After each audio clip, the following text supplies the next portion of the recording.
When a tornado touches down in Canada, I think a lot of people will presume it happens somewhere in the rural parts of Manitoba or Saskatchewan. After all, that's where a majority of tornadoes do end up. However, more recently we seem to be seeing a trend of Ontario becoming Canada's tornado hotspot. A touchdown on the last day of summer in 2018 was so far away from any rural areas though.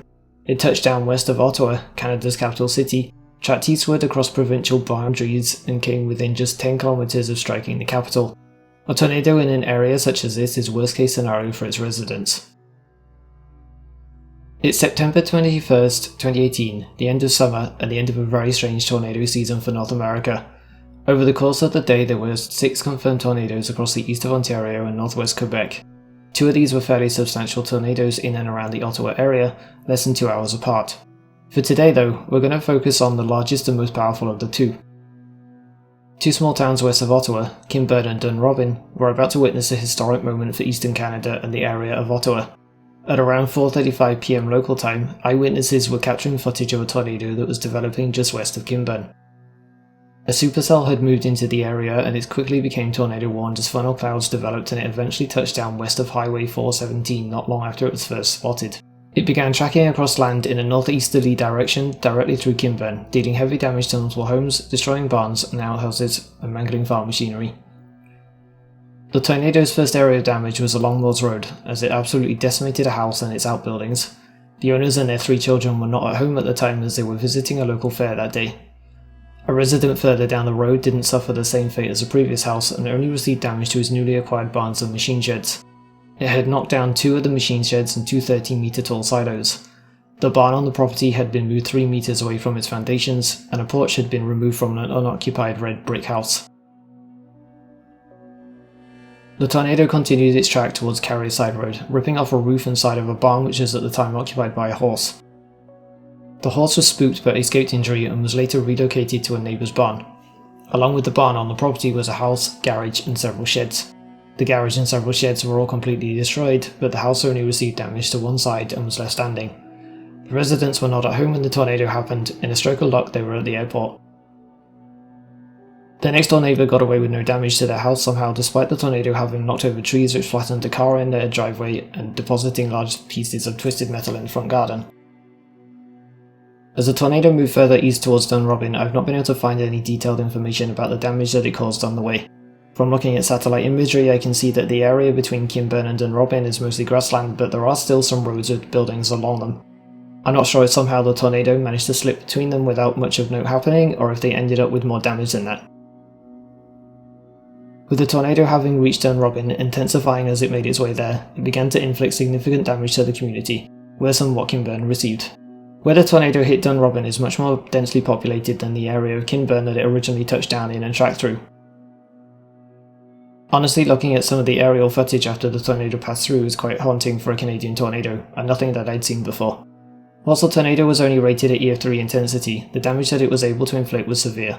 In total, there are around 60 buildings that were wiped out or partially destroyed just in Dunrobin alone. The buildings that remained standing were still missing roofs, garages, and any of their outbuildings such as sheds. None of the buildings that received damage from the tornado would be habitable for a long time after that. It wasn't just homes in Dunrobin that were affected either. The Dunrobin Plaza, a small strip mall which was located on the eastern end of town, was severely impacted.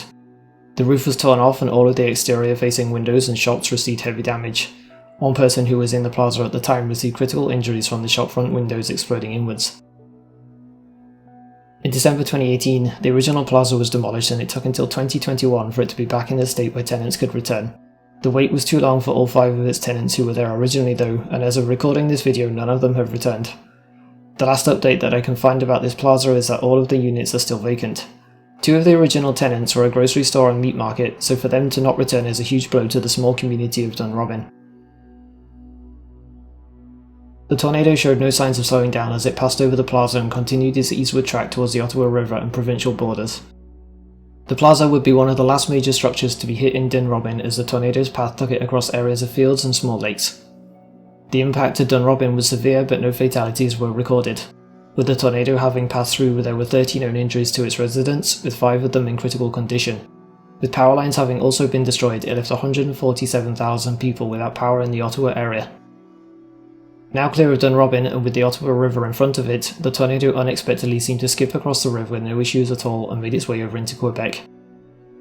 It was now barreling towards the city of Gatineau, and Gatineau itself ran right up to the edge of the river that the tornado had just passed over. All of a sudden, the onlookers in Gatineau, especially those on the western end, were now in a very dangerous situation.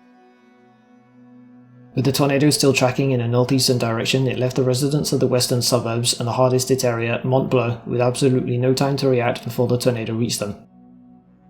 While closer to the border is sparse like Dunrobin, Mont-Bleu is very densely populated and would stand no chance against an EF3 rated tornado. Route 148 was first to take a hit along with the houses lined up along its eastern edge. After that, the tornado mostly stayed over greenery, forests and fields. The southern end of Rue Boisvert was directly in the path and homes were battered, damaged and destroyed.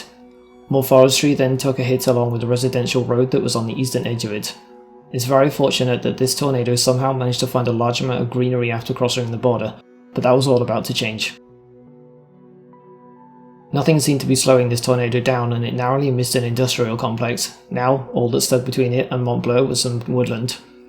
A tornado hitting this area of Gatineau was a worst case scenario. Not only is the Mont-Bleu High School located here, it's densely packed with houses and multiple low and mid-rise apartment buildings. While the high school didn't receive a direct hit from the tornado, it was hit by lightning thanks to the storm that produced the tornado. The lightning and the subsequent fire that it caused seemed to do more damage to the school than the tornado passing by. The fire caused heavy damage to the school, and it even caught fire again 2 months later during repairs to the building. It displaced around 1,500 students at the time and ended up closing for the year. Thanks to various other factors, the closure lasted longer than planned, and it wasn't until 5 years later in September 2023 that it would reopen. With the tornado having narrowly missed the high school, it now left thousands of residents in Mont-Bleu with no time to react and nowhere to go. Residential houses were the first to take a hit from this twister, leaving roofs shredded and other homes partially destroyed. Many residents here were left with injuries thanks to windows shattering and sending shards of glass everywhere. Many cars were destroyed by flying debris, and hydro lines were ripped out of the ground, starting a chain reaction of lost power for everyone in this region. The low-rise apartment buildings in this area took significant damage, with the sidings being heavily damaged, roofs being torn off the top apartment units, and most of the top-story walls collapsing inwards. There was nothing left of the apartments that occupied the top floors, but yet unbelievably no fatalities were recorded here.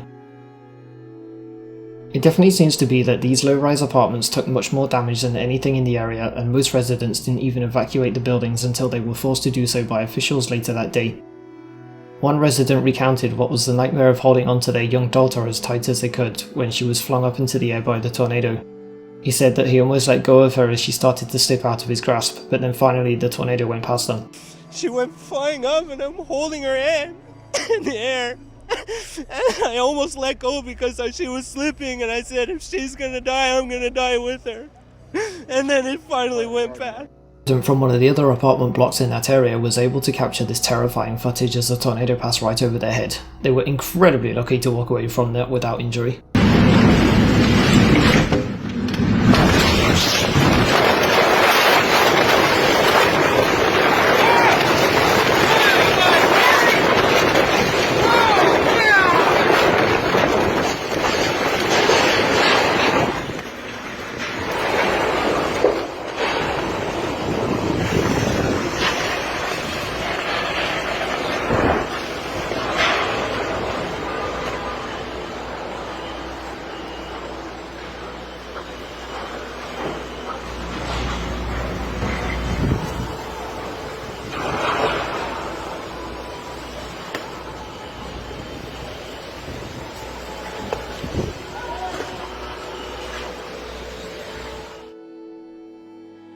The tornado is coming to the end of its life now, but it still had more damage to inflict on the Mont-Bleu area of Gatineau, with some mid-rise apartments now in its path.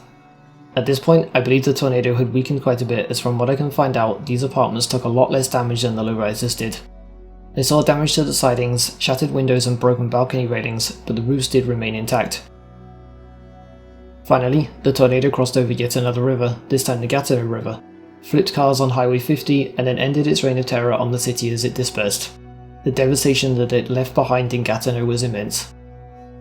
This tornado was on the ground for a total of 40 minutes, had tracked over 40 kilometers and grew to a width of over a kilometer wide. This tornado's track put it within just 10 kilometers of hitting the downtown core of Canada's capital city, Ottawa. The peak wind speeds ended up being 265 kilometers an hour, putting it on the higher end of the E of 3 scale. It injured 25 people, 6 of which had to be taken to hospital. Fortunately, no fatalities were recorded. I'm sure the rating was of no surprise, as I had mentioned it multiple times already in this video, but remember that at the start of the video I said the residents were about to witness a historic event? That's because, like the previous 2 tornadoes we've discussed, this tornado also broke numerous records. It was the most significant tornado in Ontario since the fatal tornado of Goderich back in 2011. Whilst the Goderich tornado was also rated at an E of 3, this one was on the higher end of the E of 3 scale. That meant that it was also the most powerful tornado since the E of 4 that hit Barrie over 30 years earlier in 1985. Finally, on the topic of records, this ended up being the first time since 1898 that an E of 3 tornado or stronger had occurred in Canada that late into the year. A few days after the tornado, the city of Gatineau confirmed that there were 212 damaged buildings in its most heavily affected area, many of them multi-residential structures. A week later, it was able to confirm that 2 of these structures were demolished, with 6 more demolition applications pending. In total, 1,686 housing units were damaged or destroyed in the storm, leaving close to 1,500 residents having to check into local hotels and emergency shelters. There were around 50,000 residents left without power thanks to the damage to the hydro lines. The total damage value came out to close to 295 million Canadian dollars. The Quebec province was able to help Gatineau out with 3 million Canadian dollars in relief funding via the Red Cross. The Red Cross themselves were also able to raise a further 2.8 million Canadian dollars. As for the residents of Kinburn and Dunrobin, they weren't so lucky.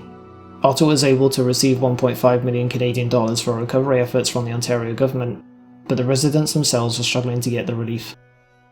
As of March 2019, 6 months after the tornado, only 7 of 111 applicants had actually received any relief funding. Unfortunately though, I wasn't able to find further information on this, so I really hope that as of now, everyone received the funding they should have done. In lighter news on that front though, it looks like at least 3 to 4 million Canadian dollars were raised across multiple disaster relief groups thanks to fundraising efforts in the months after the devastating tornado. Despite all of the money raised for relief and recovery efforts for those affected, it still ended up being a long-winded process for many residents in the affected areas. If we fast forward to a year later, there were still news articles popping up about this tornado and the devastation that it had left on the community, as there were still residents not yet back in their homes or rehoused. Whilst many of the affected houses had been rebuilt, there was still a worrying number of houses awaiting the completion of repairs or even just a rebuild.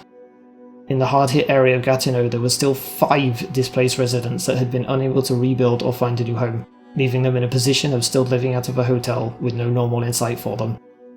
This wasn't due to lack of trying to find a new place either. It had become a full-time job for both them and the Red Cross to attempt to find new housing, but luck didn't seem to be on their side. Dunrobin residents were also struggling to return to normal, as not only just a year later, but 2 years later, in 2020, some of them were unable to return home as damage still lingered from the tornado. For those that completely lost their homes, some of them were only just in the early phases of having their house rebuilt, a problem which was only amplified by the ongoing COVID-19 pandemic at the time. Lastly, as I mentioned earlier, the Dunrobin Plaza had been demolished and rebuilt, but as of 2022, none of the original tenants had returned to the building, and all 5 of its units remained empty. Residents and business owners of Dunrobin seemed to put the blame on the plaza's owner for wanting an extortionate amount of rent per month. The plaza's owner, on the other hand, claimed that it was needed to recoup the losses he himself had on owning the property whilst it had been vacant after the rebuild. Fast forwarding to the present day, and it appears to still be left empty. All that can be seen there as of around June 2023, almost 5 years after the tornado, is boarded up shop fronts with a mural painted on them. A surely bleak sign for what was once a very popular and much needed spot for the residents of Dunrobin.